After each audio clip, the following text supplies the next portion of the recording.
Dampak RAM dan storage mahal akhirnya mulai kerasa ya pas HP-HP baru dari Infinix juga ikutan naik harga. Kayak HP entry level terbaru mereka ini adalah Infinix Hot 70. Apakah masih worth it buat dibeli?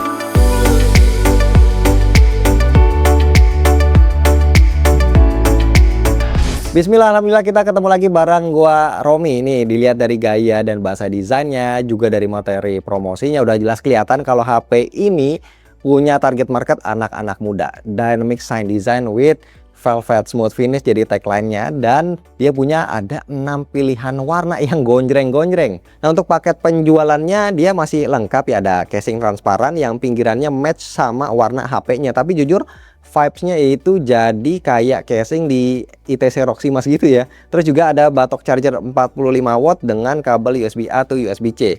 Nah, untuk unit yang gue pegang ini warna quiet violet, dia warna ungunya itu punya finishing matte dengan accent kayak serat bunga gitu ya. Terus di atasnya ini ada bump kamera yang punya desain Crystal Moon Island. Kalau kena sorot cahaya itu ada refleksi warna yang cantik.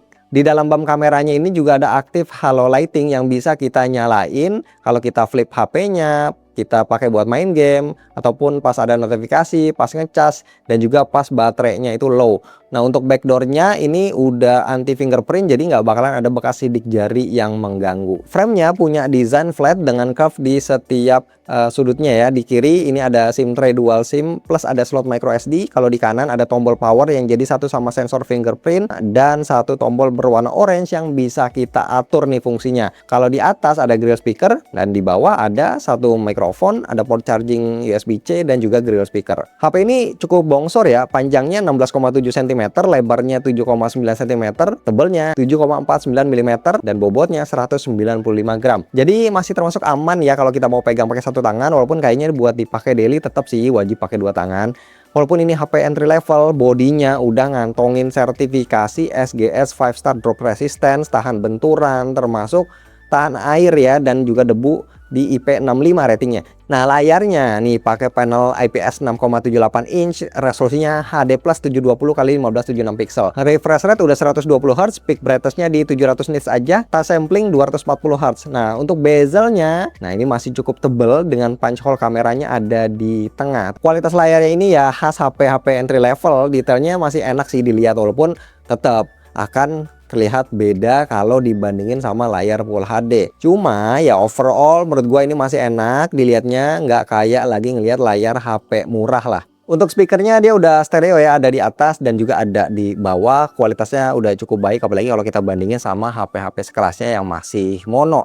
Dan untuk volume tertingginya ini masih terdengar cukup lantang dan nggak pecah. Untuk jeroannya dia kembali pakai chipset Legend MediaTek G100 Ultimate 6 nanometer ditandem sama GPU Mali G57MC2. Yang gue pegang ini punya RAM 8GB LPDDR4X, storage-nya 128GB UFS 2.2. Di AnTuTu benchmark 1112, overall skornya 586 ribuan, CPU score 222 ribuan, dan GPU skornya di 49 ribuan. Selama ngetes suhu HP ini naik 3,4 derajat Celcius. Terus baterainya berkurang cuma 2% aja. Terus di 3D Mark Wildlife Stress Test, stability-nya tuh solid banget di 99,6%.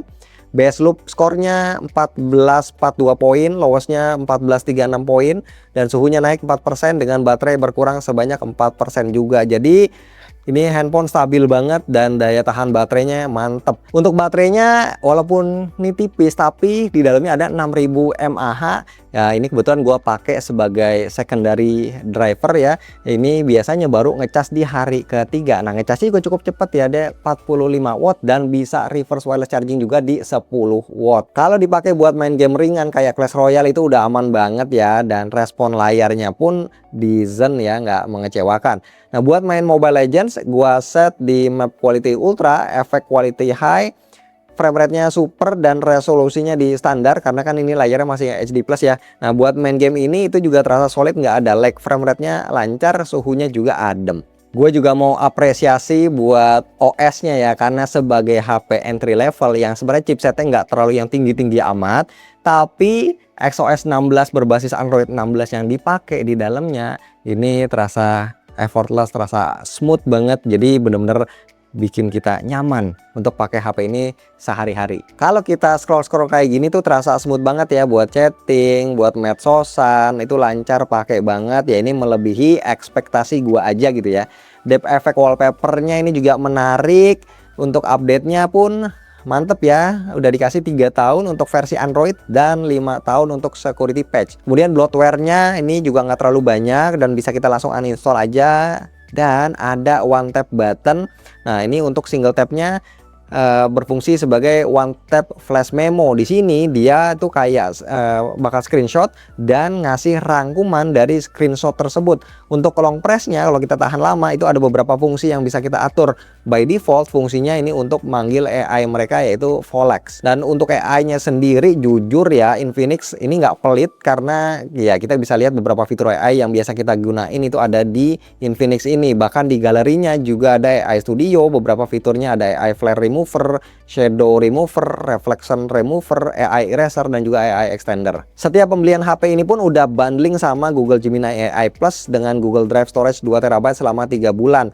Dan mereka juga kerjasama sama Smartfren, dimana setiap pembelian data package sebesar 30.000 kita udah dapat bonus kuota setahun up to 48 GB ya. Gak ketinggalan, NFC juga ada dan bisa dijadiin access card juga. Dan ada menu yang bisa cek sisa saldo uang elektronik tanpa kita harus install aplikasi third party. Dan untuk respon unlock dari fingerprint readernya ini juga berasa cukup cepat. Nah, untuk kameranya dia punya resolusi 50 megapiksel f1.85 dan kamera depannya 8 megapiksel f2.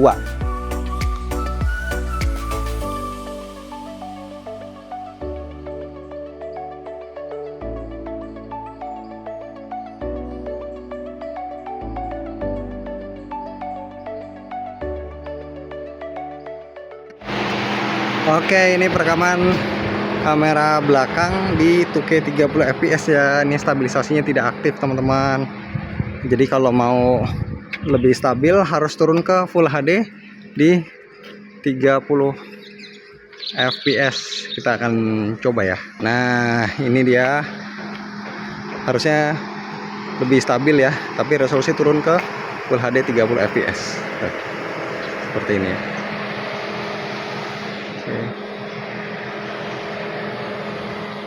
Dan kesimpulannya, HP ini akan dijual start dari 2,1 jutaan untuk varian RAM 4 GB.